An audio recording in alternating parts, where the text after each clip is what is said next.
Então nós damos continuidade ao estudo do Evangelho, capítulo 10.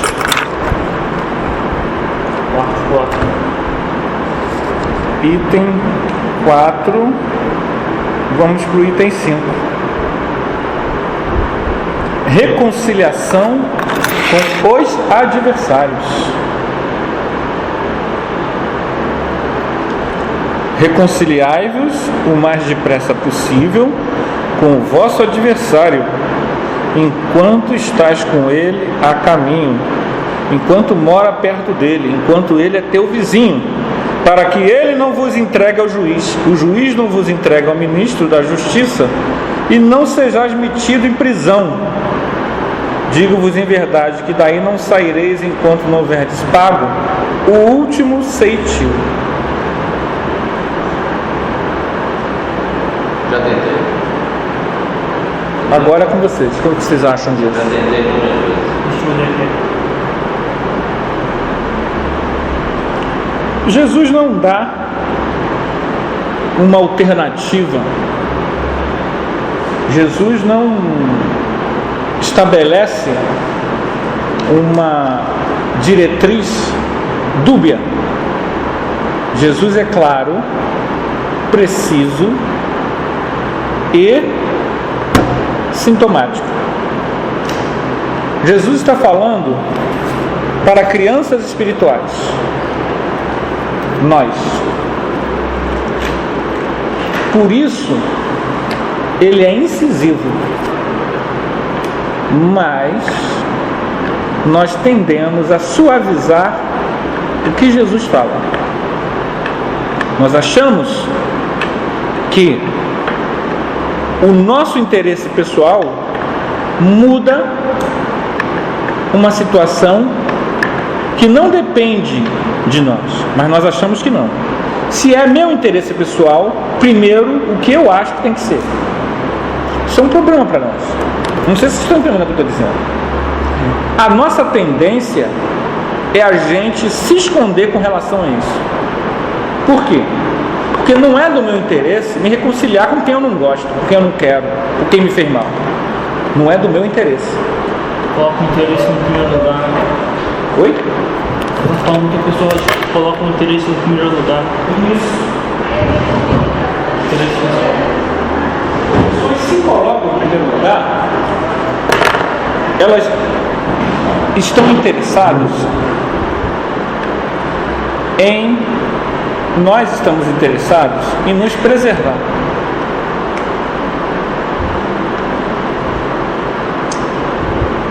E aí é que está o problema. A preservação é uma falsa preservação.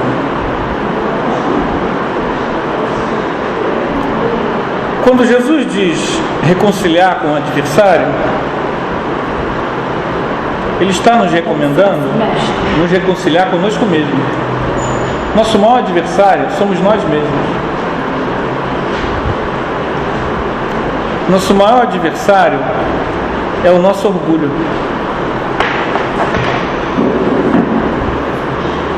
É muito difícil lidar com o nosso orgulho.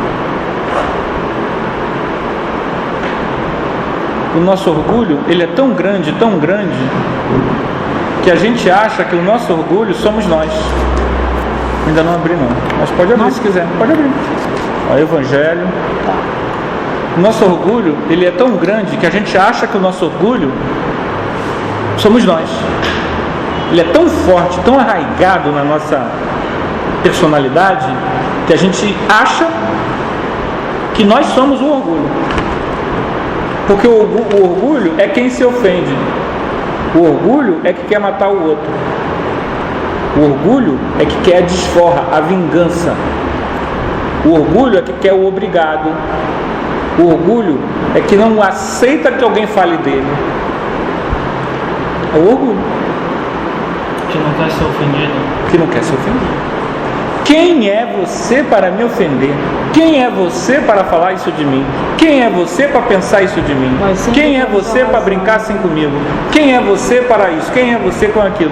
É o nosso orgulho falando. Você sabe quem sou eu? Não, mas a gente não fala isso para fora, não. Isso são questões que vão conduzindo o nosso jeito de ser. Todos nós temos isso. Não adianta a gente dizer aqui que não tem. Então Jesus diz: reconcilie com teu adversário enquanto está a caminho. Precisamos nos livrar do orgulho. Eu não estou aqui falando de um caso específico ou de uma situação que muitas vezes é de difícil de você lidar. Às vezes não é uma questão de, como o caso que eu conheço, que eu achei quase inacreditável. O outro que é louco. Então você não pode fazer muita coisa. O outro é louco. Louco mesmo. De pedra. A outra pessoa está te falando e você quase que não acreditar no que a pessoa está dizendo. Porque é tão absurda as situações que você acha assim: graças a Deus não é comigo. Nesse caso não é caso de perdão. Por quê? Porque o perdão, nesse caso, é de assistência. Ora pela pessoa, você... A pessoa, ela é danosa. Você sabe o que é uma pessoa danosa? Ela causa dano. Então, você precisa se preservar. Às vezes até se afastar. Exato. Você precisa manter um distanciamento. Uma pessoa louca me xingar, não é caso de perdão que você está falando, né? É caso de assistência. Assistência. E se a pessoa está numa situação em que você é obrigado a, de vez em quando, passar por ela, ou conviver com ela, ou lidar com ela, nós temos que criar uma estratégia. Qual é a estratégia? Não sei, porque cada caso é um caso. Você tem que criar uma estratégia que aquela pessoa não te jogue no umbral. E também tem vários níveis de loucura. E também tem coisas que não são loucura. Como, por exemplo, a pessoa tá na TPM ou está em depressão. Ela me xinga, não é caso de perdão, é caso de assistência também nesses casos, né? Mas a questão de saúde mental hoje em dia é muito séria, né? Eu escutei um psiquiatra, ele começou a palestra assim: não existe ninguém 100% com saúde mental perfeita. Não existe. Só que uns são mais, outros menos. Nós ainda estamos no menos, né? O nosso nível de compaixão deve nos ajudar a isso. Nós precisamos entender que muitas vezes uma pessoa que tem TPM, você tem que compreender, mas ela pode causar danos na relação, mesmo você compreendendo. A pessoa precisa se cuidar. Conversando com um amigo meu ontem, ele estava me contando, ele tem diabetes. Alguém aqui é diabético? Certo? Ele é diabético desde criança. E ele falou que a diabetes, quando a glicose está alta, a glicemia está alta, a pessoa se torna irritável. Por quê? Porque aquele mal-estar vai irritando. Então, às vezes a pessoa vai discutir, a pessoa altera a voz, a pessoa...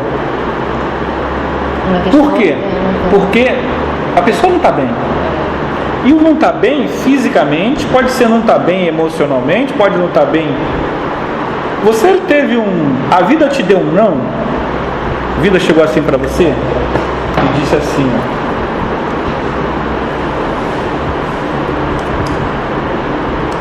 seja lá como que for, aquilo te desequilibra. Eu não vou dizer, não, maravilha. Que maravilha. Isso é uma mentira. É mentira. O nosso desafio é, primeiro, lidar com isso, se equilibrar. Eu não vou falar na prática do perdão. Todo mundo está com o livro? Na prática do perdão, como em geral nada do bem, não é somente um efeito moral, há também um efeito material. A morte, como sabemos, não nos livra dos nossos inimigos. A morte, meus amigos, não nos livra dos nossos inimigos, e nem dos amigos, é claro. A morte é apenas a perda desse corpo físico. O nosso macaco, nosso primata, isso aqui é o nosso primata, ele morre. Ele morre. Todo mundo viu Ghost? Eric viu Ghost? Esse filme? Não. Porque não é da época dele, né? Você viu? No Ghost acontece uma cena que acontece muito de fato. A cena da morte deles, vocês se lembram? Conta alguém aí pro Eric como é que foi. Do principal, do Patrick Swayze. Um assalto, né? É um assalto. É um assalto. Eu assisti só uma. E aí? Ah, sim, Ele reage. Não, no momento ele não acredita, ele não tem, né? Ah, tá. É um que uma médium tenta convencer uma mulher de que ao ver. Então, aquela morte dele, em que ele não acredita que morreu, em que ele tenta, ele muda a história, mas depois ele vê que realmente de fato ele morreu, isso é muito comum com a gente. A gente já teve mortes assim. A gente já teve morte muito estranha. Morte desse tipo assim, ó. Você participou do duelo, caiu no chão e levantou. Aí tu levantou, aí a dama lá, tá lá a dama que com você estava duelando, você olha para ela, olha para o teu corpo. Aí como você tem algum nívelzinho de conhecimento, e morri.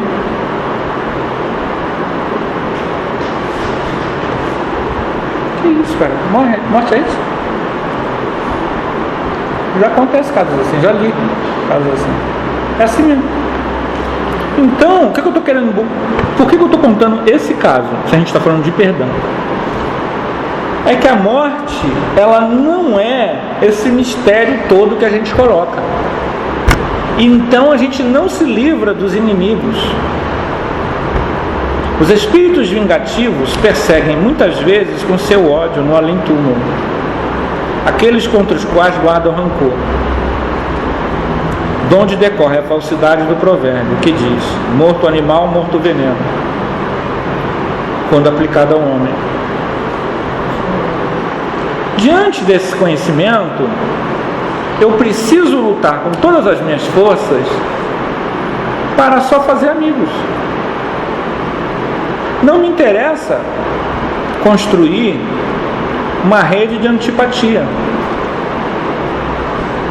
Estão entendendo isso? O que é mais importante? Eu emprestei esse livro para você. Você nunca mais me entregou. Normal, né? É mais importante ela estudar o livro, ler o livro, ou eu ficar com antipatia por ela, com raiva, falando mal durante 20 anos? O importante que eu quero salientar é o seguinte: adianta você gerar uma antipatia, ficar com pinimba, eu falar mal daquela pessoa para você, para ela? Se fizer, tudo bom? Tudo bem? Senta aí, Vicente. Senta aí com a gente. Não adianta, e a gente se acha no direito, né? Compra outro. Muitas vezes você não dá presente para ninguém. Chega Natal, você dá presente para os seus filhos, para o seu namorado, enfim. É um presente que você deu à pessoa. Um presente involuntário. Mas é a vida te requisitando. Não é a pessoa te requisitando. É a vida te requisitando um momento de doação. Sempre que a gente não doa, a vida requisita de outras formas. Aí você diz: mas eu faço. Não fale para mim, fala para a vida. Não, mas eu faço. Eu não estou dizendo que a pessoa não faz, porque a gente tenta se defender o tempo todo. Estou dizendo o seguinte: te tiraram, é a vida te dizendo. Fernando que fala isso. O pessoal levou e diz assim, eu vou ter levado de alguém também. O mais importante não é nem isso. O mais importante é, para nós, que queremos crescer, por que aconteceu?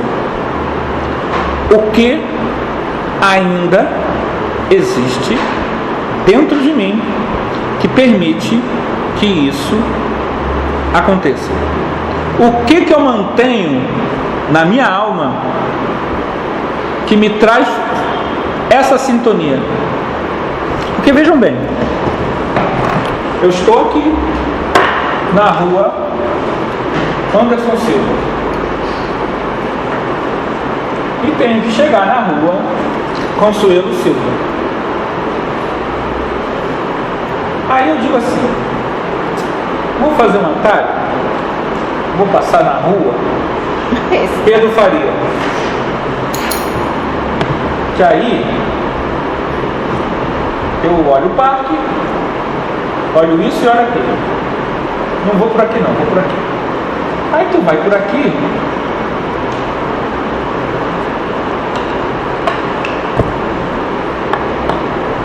e é assaltado. Dentro do Rio de Janeiro a gente sabe que é difícil não ser assaltado. Qualquer caminho. Vamos ser também Qualquer coerentes, caminho, né? Aqui é a pessoa olhando de cima, tá? Ser assaltado. O que está dentro da gente? Que sintonias eu trago na minha alma que me fizeram ser atraído por essa situação? Para quem quer crescer, tudo o que aconteceu conosco hoje, ontem e durante os últimos anos, se você coloca essa pergunta, o que, quando a vida te dá um não,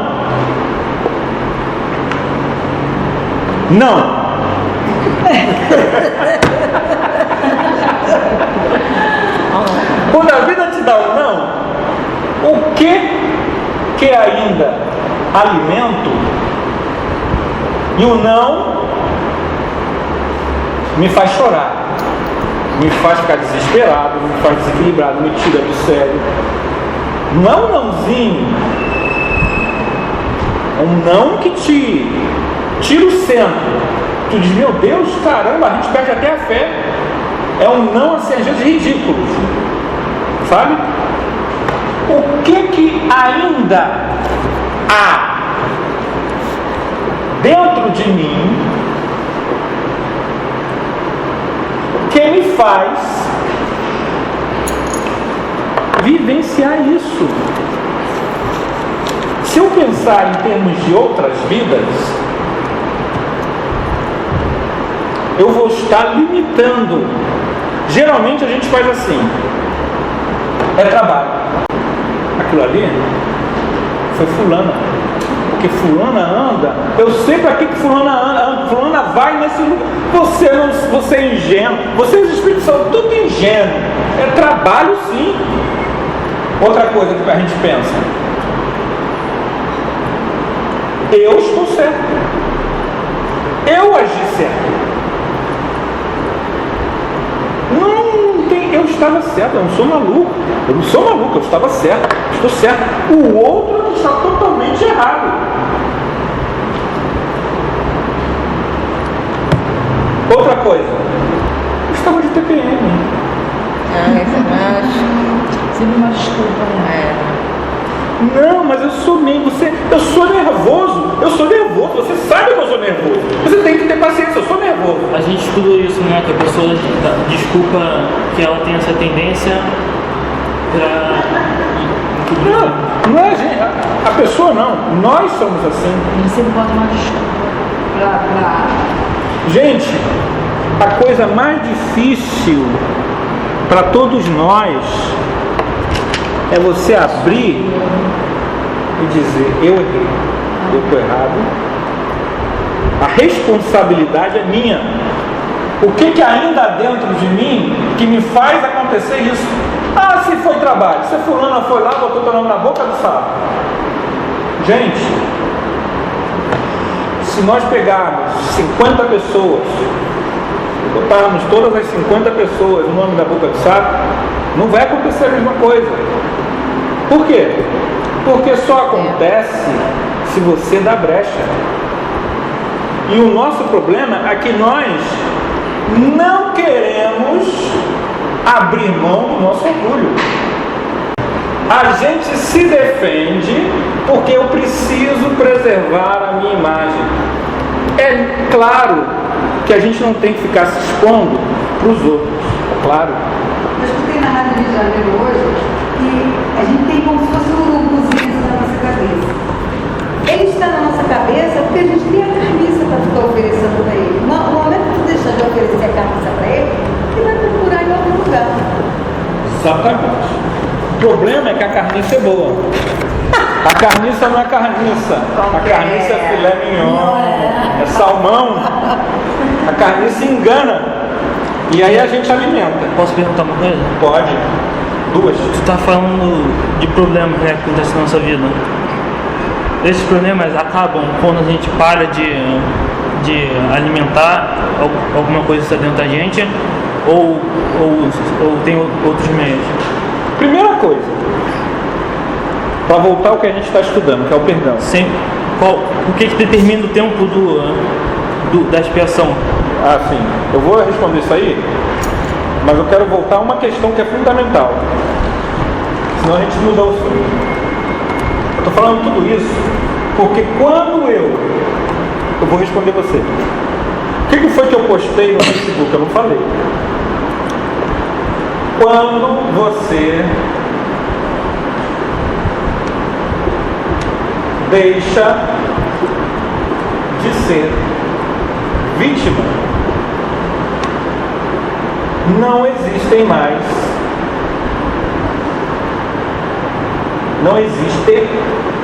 mais o algoz. Algoz é o que mesmo? Algoz é o que te faz mal, é o culpado. Algoz é aquele que você xinga. Seu isso é aquele que me... Essa mulher é a responsável por todas as dores da minha vida. Esse homem, ele é arrogante, metido, agressivo. Esse que a gente culpa, o ladrão que tirou, ou aquilo que as mulheres adoram, nós não vamos entrar. Eu vou provocar, mas vocês se segurem, que as mulheres adoram. Já tive altas conversas sobre isso. É a culpa dela, ela que me roubou ele. Porque a mulher às vezes ignora que o cara tem duas pernas e um cérebro. É ela que não presta. Bate na perna, o homem fica. Entendeu? Não estou preocupado de quem é a culpa. O problema é o seguinte: isso não é nossa preocupação. Podem culpar quem vocês quiserem. É porque se ainda há um culpado que eu estou culpando, é porque se isso comigo, é porque a minha prima foi na macumba. Minha prima foi na culpa da minha prima. Estão entendendo? Eu estou dizendo para vocês que a tua prima não foi na macumba? Estou dizendo? Não, eu estou dizendo o seguinte: eu ao usar isso como desculpa para não perdoar, eu estou me sentindo como vítima. Quando eu começo a entender, que eu não sou vítima, que eu trago dentro de mim a carniça, e que o meu desafio não é culpar minha prima, o meu cachorro, o cachorro do vizinho, o patrão, o ex-patrão, o colega de trabalho, o colega de centro. O meu problema é saber o seguinte: tenho que ter misericórdia por ele, porque na verdade, se aconteceu comigo, é mais do que porque eu fiz no passado. Não sei se vocês vão entender, mas eu vou falar assim mesmo. Se vocês não entenderem hoje, um dia vocês entendem, eu vou repetir. Olha só. Isso tem a ver com a tua pergunta, hein? A questão da expiação. Tem a ver com o padrão de comportamento? Não. Tem a ver com perispírito.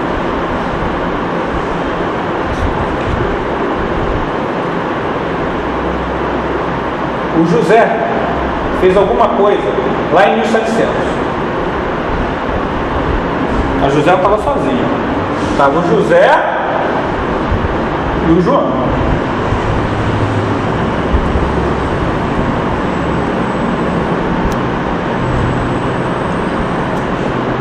Os dois fizeram, né, seguiram suas encarnações. Tiveram depois disso 8 encarnações cada um. E hoje, José e João estão encarnados.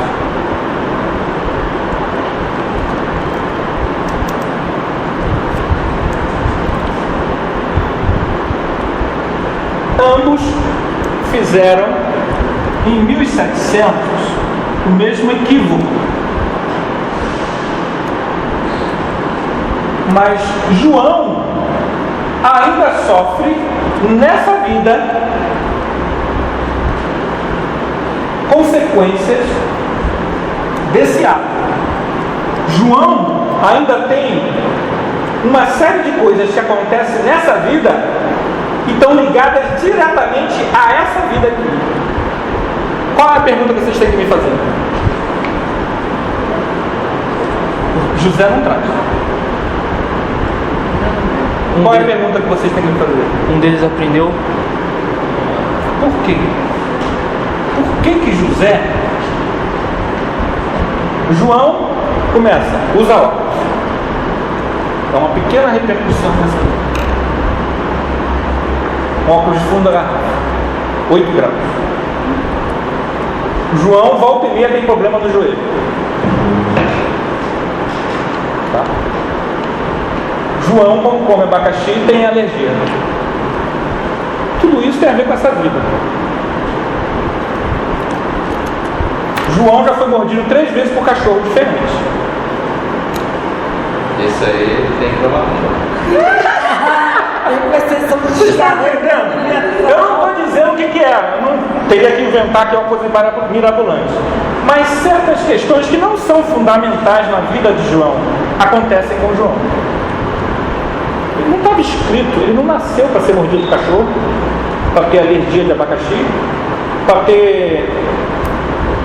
José fez a mesma coisa que ele, mas José não usa óculos, nunca foi mordido por cachorro, não tem problema no joelho. A evolução. Essa palavra explica, mas ela responde, mas não explica.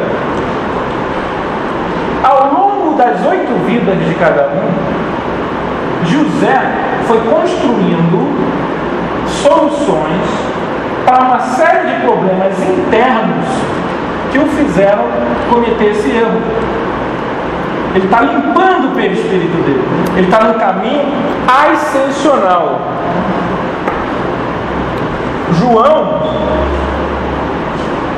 João está no lúdico, está na brincadeira, está na farra. Ele não limpou nada. Mesmo que ele não tenha sujado mais nada, ele não limpou. Vocês estão entendendo? Se vocês entenderem isso, boa parte dos nossos infortúnios a gente vai entender que só acontecem porque nós ainda não limpamos. Mas eu faço caridade. Por que acontece isso? Então a pessoa rouba, mata, escalpela, deseduca, desencaminha e acha que passando um calzinho vai resolver os problemas que são internos. Não é o problema do outro. Eu atraio. Tipo, se eu fizer uma caridade que não é relativa ao meu problema, vai resolver do mesmo jeito? Ajuda um pouco? Imagina assim, uma caixa d'água. Você pegou a água e jogou fora. Agora você está com sede. O que você tem que fazer? Encher a caixa d'água. Em algum momento, você vai ter que suprir a demanda do erro que você cometeu no mesmo nível. Mas se o erro foi muito grande, a demora é tua. O tempo que você vai percorrer para resolver isso é um problema meu, não é seu. Quem fez fui eu. Eu tenho problemas, que são de 2000 anos e pouco atrás, que eu não resolvi. Eu sei. Volta e meia,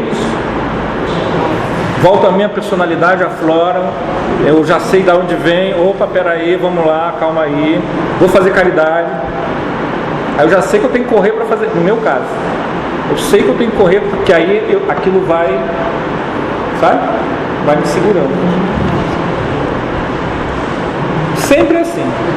Mesmo quando eu não era espírita, eu comecei a fazer caridade assim. E resolvia. O negócio... Depois eu fui saber de onde vem isso. E ao que parece é uma vida só. Essa vida, ela escangalhou meus caminhos todos. E é uma vida que eu vejo aí hoje ser muito valorizada. É um tipo de vida que eu vejo hoje ser muito valorizado. O que você pensa? Você pensa assim: eu tenho que ajudar essas pessoas de alguma forma para que elas não façam esse caminho, porque esse caminho vai trazer infortúnio para elas durante séculos e séculos. Esse não é um bom caminho. Então, eu escrevo mesmo, vou dar aula, faço palestra, ponho no YouTube. Por quê? Mesmo que ninguém ouça, você tenta levar as pessoas para um caminho diferente, porque você sente na sua pele, não é na pele do outro. Eu poderia dizer assim: não, a culpa é que mulher existe. Por que mulher existe? Se não existisse mulher, não existia problema. O problema, não é fácil falar isso? Você fala: não, a culpa é do dinheiro. Por que dinheiro existe? Né? Por que eu nasci no Rio de Janeiro? Por que eu nasci sem dinheiro? Por que a gente poderia dar desculpa, mas não resolve, gente. Perdoar é divino. Perdoe.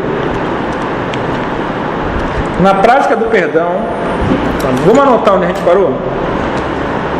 Então, gente, é uma ilusão achar que o inimigo morre.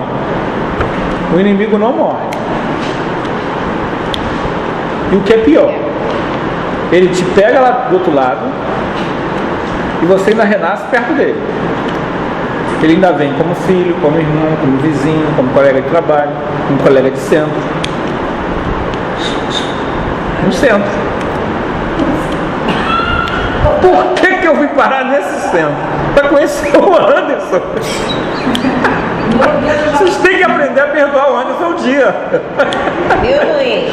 Eu já Perdoa o Anderson e fica livre. Vezes. Vou trocar tua água que tá ruim. Eu já fui, já voltei trocentas anos dessa casa aqui. Eu já vim pra cá pequenininha com a minha mãe, fui, voltei um monte de vezes. Enquanto Jesus diz: digo em verdade que não saireis enquanto não houver pagar o último ceitil. Nós ficamos atrelados, é o que eu chamo de prisão kármica. Se você não perdoa, você fica preso àquela pessoa. E se você perdoa? Melhora um pouquinho, né? O que acontece se você perdoa? A gente acende um pouco. Oi? Acende um pouco. Você acende, mas e aí? E a relação com a outra pessoa? Você nunca mais vai ver a pessoa? Vai ver se tu criar um laço com ela. Todas as pessoas que eu conheci aqui no Antigo Egito, há 5.500 anos atrás, eram 50 pessoas. Durante a minha vida de 30 anos, eu só conheci 50 pessoas. O Egito era deserto. Não tem nada a ver com o que a gente imagina agora. Você olhava assim, não via ninguém. Então você vivia lá no teu oásis, você passava a vida toda relacionando com muito pouca gente. Não tinha carro, não tinha internet, não tinha Facebook, não tinha avião. Você nem sabia direito o que havia lá. Seu pai ia na caravana uma vez a cada 3 anos, na cidade mais próxima, Luxor. Você foi a Luxor 1 ou 2 vezes, mas viu algumas pessoas. A conhecer, não conheceu ninguém. Então você passou 30 anos, conheceu 30 pessoas. Essas 30 pessoas que você conheceu há 5.500 anos, 2 foram grandes amigos, 10 foram inimigos. Meus amigos, na outra encarnação você conheceu 100 pessoas. Dessas 100, 15 eram dessas aqui. Na outra encarnação, você conheceu 250 pessoas durante sua vida toda. Você viveu um pouquinho mais. Dessas 250, 100 eram daqui e daqui. Nessa outra encarnação, você conheceu 1.500 pessoas. Nessa aqui, 5.000. Hoje, você tem, só no Orkut, 5.000 de amigos. Você conheceu 200.000 pessoas. Boa parte dessas pessoas são elas mesmas. A gente sempre se vê. A gente sempre se encontra. Nós estamos aqui hoje, nós vamos nos ver em outras encarnações. Quando? Quando? Não sei. Pode ser na próxima, em 2100, quando a gente estiver aqui, 2120, pode ser que a gente esteja se conhecendo de novo. Pode ser que não. Pode ser na outra, em 2180, ou na outra, em 2220, ou 2500, mas a gente vai se encontrar. E todas as pessoas que vocês conheceram, amigas ou inimigas, vocês vão rever. Sendo que o meu inimigo aqui, se eu não resolvi nada com ele nessa vida, ou no mundo espiritual, ele continua com a mesma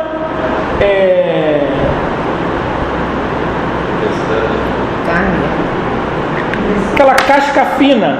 Sabe quando a gente se machuca, que tem uma casca fina? Qualquer coisinha vai romper a inimizade. A inimizade é uma questão que está mal resolvida. Se há uma convivência, a inimizade, por quê? Não se foi resolvido. Se eu passo ou aumento o problema, a casca fica mais fina. Pode até acontecer da situação aqui ser pior do que aqui, porque eu vou acumulando.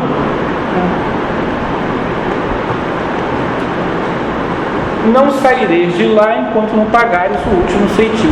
Enquanto eu não resolver o meu problema, todas as vezes que essa pessoa aparecer na minha vida, haverá aquela possibilidade grandiosa dessa pessoa ser uma rusga, uma pedra no meu sapato, é o patrão que me demite, é o ladrão que me assalta, é o marido, é a esposa, é o filho problemático. Está entendendo? Por isso que ele diz: de quem é o problema se eu não perdoar? É meu. Porque essa pessoa não sai da minha vida. Como é que eu não? Deixa eu falar. Essa pessoa não sai da minha vida. Porque ela não sai nem por bem nem por mal. Os amigos não sairão da sua vida. Mas os inimigos também não. Vocês vão estar sempre, nós estaremos sempre estando em contato com essas pessoas. Por isso, se eu trabalhar dentro de mim o perdão, mas não só um perdão da boca para fora, um perdão assistencial, mesmo que a pessoa continue mau caráter, que é problema dela, eu não vou mudá-la, o meu vínculo com ela se torna um vínculo em que ela não vai me incomodar mais. Estão entendendo? Mesmo que ela seja um mau caráter, que não mude de uma encarnação para outra, a minha relação com ela não me atinge mais, ela não me joga para um umbral. Consequentemente, mesmo que a gente se veja, a situação ela não será uma situação que me joga no buraco. Gente, nosso tempo acabou. Tem alguma coisa que vocês gostariam de falar? Debater? Não respondeu minha pergunta. Oi? Você não respondeu minha pergunta. Essa água é minha. Qual foi a tua pergunta? O que determina o tempo da expiação? Não respondi? Eu respondi, mas eu repito. Que José, João, O que determina o tempo da expiação é justamente o esforço que eu dedico para parar de me vitimizar, achar que eu sou vítima da situação, nem de culpado. A questão não é eu sou culpado, não. Trabalhar no sentido contrário aos equívocos cometidos. Mas eu não sei quais são os equívocos cometidos. Não tem nenhum problema. Jesus estabeleceu uma regra áurea: ama o teu próximo. O problema dessa regra áurea é que nós transformamos essa regra áurea num chavão. E a necessidade da caridade, quando a gente vai a Curupaiti, a Vicente Moretti, é porque ali nós estamos exercitando o amor ao próximo.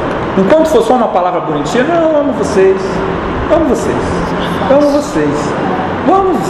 Isso é muito fácil. Mas o problema é que quando você matou a pessoa, você não foi palavrinha, eu vou matar você. Não, você matou mesmo.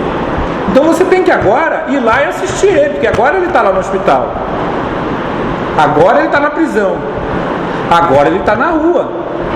Esse cracudo, não tem que ter medo, tem que ter compaixão. Não sei o que. Agora é o momento da reparação.